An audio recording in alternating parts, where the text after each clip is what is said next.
네, 여러분 안녕하십니까. 오늘도 부산대 김성진 명예교수 연결해서 알아봅니다. 안녕하세요. 네, 반갑습니다. 김성진입니다. 네, 오늘은 문재인 정권의 정책 브레인들 뒤집어 보네요. 정해구. 네네. 그 정해구라고 이 네. 사람이 그 좌파 사관학교라고 할 수 있는 성공회대 교수하던 자인데 지금 가운데 사진에 한 장 보이죠? 네. 이게 오래전의 일이 아니고 올해 9월 12일에 있었던 일입니다. 그러네요. 네. 행사에 국가 싱크탱크와 관련된 경제 인문사회 연구회 이사장인 정해구가 네. 맨 앞줄에 중간 부분에 전 국회의장인 박병석 옆에 있는 자입니다. 키 큰 사람이 아니고 키 큰 사람의 머리 허연 자 있죠? 네, 허연자.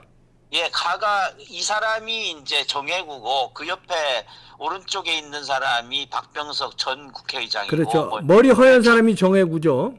네네, 그렇습니다. 네네, 정해구. 네, 이 사람들이 제목만 보면 경제인문사회 어쩌고 하면서 국가 싱크탱크에 대해서 얘기하고 있는데 이 다음 장에 보시죠. 네. 이게 이제 제가 이거를 보면서 황당한 것은 문정권의 핵심 중 핵심이라 할 수 있는 이 정해구는 원래 이제 그 예전에 따블당 할 때에 통합 위원장인가 그런 것도 하고 네. 전형적인 더블당 인사인데 네. 이 사람이 문정권 들어오면서 핵심 중 핵심으로 떠오른 거죠. 네. 그래서 이 핵심적인 사람이 아직까지 윤석열 정부의 국책연구기관 수장이면서 또 다른 수장들을 임명할 수 있는 네. 그런 그 자리에 아직까지 있다는 거죠. 아직까지. 너무나도 황당한 일인데 이 사람이 이제 국정조사에서 그 얘기를 했어요. 국정감사에서 자기는 임기를 채울 거다. 이 양반 임기가 내년까지거든요. 네. 그러니까 끝까지 가겠다는 거죠. 네. 그래서 이것이 상당히 문제가 있다 이렇게 생각을 합니다. 거기에 이제 오른쪽에 보면 프로그램이 있는데 이게 올해 9월 12일 날 있었던 그 대전에 있었던 심포지엄. 네. 거기 시작을 이 사람이 하죠. 개회사 정해구. 네. 잘 안 보이시겠습니다만은 마지막에 종합토론도 이 양반입니다. 그러네요. 성공회대 교수였던 이 사람이 다음 장 보시죠. 네. 이 사람이 우리는 소조성 하면은 주로 장하성을 생각하기 쉬운데 네. 장하성의 실질적인 이반자는 홍장표잖아요. 네. 이 홍장표가 원래 이제 문재인 정권에서 정책 수석을 하다가 그 다음에 부경대 교수로 원위치했다가 다시 이 사람을 KDI, 그러니까 대한민국 정책에서 굉장히 중요한 KDI, 네. 이 원장으로 결국 밀어붙였어요. 네. 경제인문사회 연구회가. 그래서 거기 아래에 보면 이게 21년도 기사인데 네. 이제 결국 5월 말에 이사회에서 최종 결정하기로 했다는데 이제 결국은 그렇게 밀어붙였습니다. 네. 그래서 이 사람이 KDI 원장이 됐는데 우리가 이제 요 사람하고 관련된 또 한 사람을 주목하는 것입니다. 오늘 제가 주목하는 것은 지금 계속 문제가 되고 있는 통계 조작 있지 않습니까? 네. 이 통계 조작을 한 사람하고 이 홍장표하고의 관계를 우리가 주목해야 된다는 거죠. 네, 일단 다음 장 넘어가기 전에 예.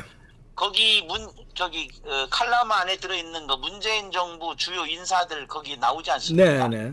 이 발언 구체적으로 할 건 없지만 발언도 쓰레기 같은 발언 이거 할 건 없지만 사람은 주목할 필요가 있죠. 네.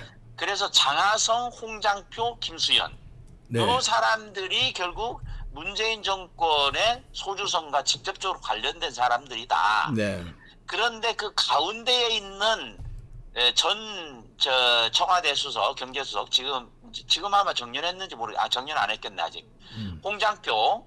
네. 홍장표가 김수행이라고 하는 서울대 경제학과 좌파 전형적인 마르크스 경제학의 수장이라 할 수 있는 네. 그 사람 김수행 교수의 그 제자로서 이 사람이 이제 주도를 해가지고 통계 조작을 저기 누구야 그 통계청장 네. 통계청장을 불러들여 가지고서 실질적으로 압력을 가하지 않습니까? 네. 이 사람들이 전부 다가 좌파 경제학, 특히 그 마르크스 경제학을 전공한 자들이라는. 네, 다음 보시겠습니다. 예, 다음 장 보시죠. 그래서 이 소주성 요구에 대해서 이제 윤석열 대통령이 아주 이거 심각하게 비판했지 않습니까? 네. 문재인 정권의 회계 조작이라고 하는 이거는 기업으로 보면은 분식회계인데 이게 말이 되냐 이렇게 하니까 이 문재인 이자가 이 문재인 정권의 고용률은 최고였다. 이게 말도 안 되는 이런 소리를 네. 했지 않습니까? 그래서 그것들에 전체적으로 통계 조작에 홍장표가 개입되고 그 당시에 통계청장 저기 아부성 발언했던 그 자하고 둘이가 주도를 했다는 거죠. 네. 그래서 이 수장들과 관련된 그 문제를 짚고 넘어가야 된다 이런 얘기입니다. 다음 장을 보시죠. 네. 우리가 주목하는 것은 마르크스 경제학자들 이런 자들이 소주성 정책을 위반하고 또 통계 조작을 했으니까 네. 이게 제대로 될 리가 없다. 네. 그래서 거기에 이제 그 최고 여기에는 안 나오지 않습니다. 고인이 됐으니까 김수행 전 교수, 네. 저 서울대 교수. 이 사람은 국가보안법 폐지에 가장 적극적으로 앞장선 사람이죠. 네. 이 사람에서 지도를 받은 자가 이 두 번째 나오는 홍장표. 네. 이 사람의 대학원 후배가 강신욱 통계청장. 네. 그런데 우리는 그냥 이것만 쫙 넘어갈 것이 아니고요. 사실은 그 아래에 그 강신욱이라는 자가 뭘 했는가를 봐야 됩니다. 사회보장연구실장을 하고 네. 한국보건사회연구원을 하고 이런 거를 겸했어요. 네. 그런데 이 자들이 이 좌파 마르크스 경제학자들이 대한민국의 뭐 보험이니 의료보험이니 이런 것들을 다 주도를 하면서 개판으로 만들어놨다는 거죠. 네. 그래서 이제 이게 최근에 와서 지금 통계조작 의혹 감사로 소주성 설계자 이 장하성 홍장표를 곧 소환할 거다 이렇게 얘기를 하고 그 아래 보시면 좋은 통계를 만들어 보답하겠습니다 이렇게 했지 않습니까? 네. 이 이자가 네. 강신욱이가. 그런데 이 사람의 논문 제목을 쫙 보면 석박사 논문이 전부 다 마르크스 논문이에요. 네.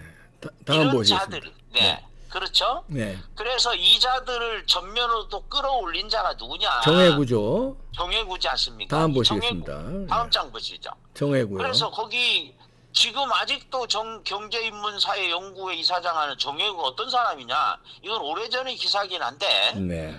민주통합당 여기 이제 지금 더불당이지 않습니까?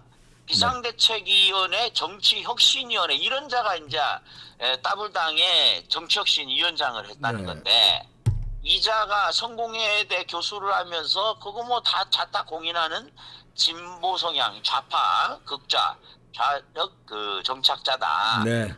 그래서 여기에 이제 그 참여정부 노무현 정권 출범 당시에 대통령직 인수위원을 했고 정무분과의 연구위원 그 다음에 뒤에 이제 와가지고 이 결국 그 문재인 정권 들어와 가지고서 이 아주 중요한 칼자루를 쥐고 있는 경제인문사 연구회 이사장을 했다. 네. 이런 얘기입니다. 다음 보시겠습니다. 네, 다음 장 보시죠. 네. 그래서 이게 지금 이제 통계 조작안 이게 나오지 않습니까? 네. 장하성, 김상조, 강신욱. 이등, 예, 네. 뭐 많잖아요. 강신욱이니 그래서 22명이 통계 조작을 했는데 사실은 감사원에서는 이들이 했다고 하지만은 결국은 직간접적으로 문재인이가 이 영향을 미친 거죠. 네, 당연하죠. 네. 예. 그리고 오른쪽에 보면 밑줄 진 것처럼 국가 통계 조작이란 심각한 범죄행위잖아요. 예, 그럼 두말할 우리가 이야기가 있고요. 얘기를 네. 여기에는 나오지 않지만은 베네수엘라라든지 특히 그리스가 왜 그렇게 몰락했습니까? 통계 조작이지 않습니까? 그럼요. 네. 네. 다음 네, 보시겠습니다. 네. 이런 것이 이제 문제다. 네. 그런데 문재인이가 어떤 식의 발언했는가를 볼 필요가 있습니다. 네. 황당한 2019 발언했죠. 네. 예, 거기 저기 다음 보이시죠? 네. 저기 뭐 국민 청년들하고의 대화 뭐 이런 거 국민과의 대화 거기에 두 개의 말에 주목을 합니다. 대부분의 기간 동안에 부동산 가격을 잡아왔고 전국적으로는 부동산 가격이 오히려 떨어졌다. 하하. 근데 이제 이 부분이 황당한 것이 이때 이제 우리 정부에서는 부동산 문제는 자신 있다 이렇게 얘기했는데 그 당시에 그 국토부 장관이 김현민가 그렇지 않습니까? 네. 김현미가 그때 국회에서 저 서명수 의원의 질의에 대해서 그때 그 서울 뭐 부동산이 11% 정도 올랐다. 네. 그런데 실제로 부동산에다 압력을 가해가지고 11% 올랐다 했는데 실제로 이 은행에서 이거를 잡아볼 때는 54% 올랐단 말이죠. 네. 이게 이제 통계 조작 전형적인 예죠. 네. 그래서 마무리 겸해서 네. 다음 장을 보시죠. 이게 이제 통계 조작이라고 하는 것이 결국은 회사로 보면 분식회계죠. 분식회계지 않습니까? 그래서 이거 말을 그렇게 합니다. 주식회사 대한민국 이런 말을 쓰면서 여기에서 분식회계가 이루어졌다. 이거는 심각한 문제다. 이렇게 문제를 제기하고 있지 않습니까? 네. 그 당시에 김상조라는 자가 청와대에서 정책을 담당하면서 뭐라 했느냐. 이재용 저기 삼성 회장을 얘기를 하면서 지배구조 개선 책임지는 자세가 필요하다 하면서 이 얘기를 왜 하냐면은 분식회계로 걸어가지고서 이재용을 구속하고 뭐 그렇게 압력을 가했지 않습니까? 네. 회사에서 분식회계의 핵심에 정점에 이재용이 있으니까 이재용이 책임져야 된다 이렇게 논리를 주장한 거죠. 네. 그렇다면 당연히 국가의 통계 조작의 정점에는 당연히 국가의 최고 수장인 문재인이 있었으니까 그렇죠. 당연히 문재인 책임져야 되는 거 아니겠습니까? 그래서 이 분식회계 죄로 이재용 구속된 것처럼 문재인도 당연히 구속이 돼야죠. 이거 뿐이겠습니까? 여정죄를 막 한두 개 저질렀습니까? 이게 이제 미국 언론에서 이 분식회계 의혹 이걸 아니 이거 어떻게 해서 미국 언론이 압니까? 이거 당연히 정보를 넣어준 거죠. 미국 언론에까지. 네. 그래서 한국 역사상 가장 큰 증거 인멸 범죄를 저질렀다 어쩌고 해서 하면서 분식회계 의혹에 대해서 강력하게 주장을 했는데 네. 지금 이 시점에서 국가 통계 조작을 한 문재인 정권은 도대체 어떤 자세를 취하고 있느냐. 지금도 뻔뻔스럽게 이자들은 자기들이 잘했다고 지금 잘난 체하고 있지 않습니까? 네. 그래서 이거는 다시 한번 강조하지만은 통계 조작은 국가의 중요한 범죄 행위고 아주 중대한 범죄 행위고 이 통계 조작의 정점에 있는 문재인과 그리고 그 하수인들인 뭐 장하성이니 뭐 이런 자들 다 모조리 다 아주 극형에 처해야 된다. 네. 중형에 처해야 된다. 이렇게 생각합니다. 네. 최소 뭐 무기징역에 처해야죠. 네, 네, 맞습니다. 네. 김성진 부산대 명예교수였습니다. 고맙습니다. 네, 감사합니다. 네. 이놈들 이제 슬슬 이제 그렇게 처해질 겁니다. 문재인은 뭐 구속이 당연시 여기는 분위기로 몰아가고 있는데요. 구속되죠. 이재명 구속되고 그다음에 이제 문재인입니다. 순서대로 갑니다. 근데 문재인 죄가 더 크다는 얘기죠. 이재명이 무기징역이면 문재인 죄는 더 큰데 어떻게 되겠습니까? 아시죠? 네, 마치겠습니다.